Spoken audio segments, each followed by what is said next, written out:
কিন্তু সমস্যাটা কোথায়? এই যে less dependence on US dollar, এইখানে সব থেকে বড় যেটা কারণ আজকে ডেটে দাঁড়িয়ে সেটা হচ্ছে ইউএস ডলারের উপর ডিপেন্ডেন্স।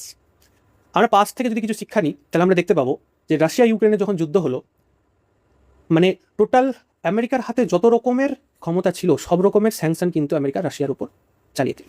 সুইফট, যেটা আমেরিকান ফরেন ট্রানজ্যাকশনের একটা মেথড, যেমন ইউপিআই আমাদের ইন্ডিয়ান একটা মেথড ট্রানজ্যাকশনের, সুইফট হচ্ছে আমেরিকান একটা মেথড ডলার ট্রানজ্যাকশন করার জন্য, ইন্টারন্যাশনাল ট্রানজ্যাকশন করার জন্য। সেটার উপর ব্যান লাগানোর ফলে রাশিয়ার টোটাল $330 বিলিয়ন যে ফরেন রিজার্ভ ছিল সেটা পুরোটা কোল্যাপস হয়ে যায়। তার মানে তার টোটাল ফরেন রিজার্ভ যা ছিল টোটালি কোল্যাপস, তার ভ্যালুয়েশন হয়েছে 0। তাহলে এই যে একটা ইন্টারন্যাশনাল থ্রেড প্রত্যেকটা দেশের উপর যে রয়েছে, এইটা হচ্ছে ডলারের ডিপেন্ডেন্স।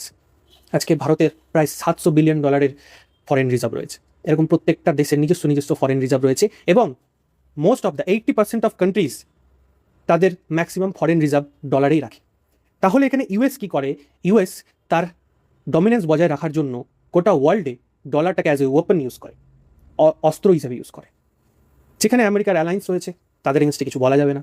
যদি তাদের সাথে কোনো রকম খারাপ ব্যবহার করা হয়, আমেরিকা স্যাংশন লাগাবে। কিসের উপর? ওই যে একটাই বড় পাওয়ার তার হাতে, ডলার।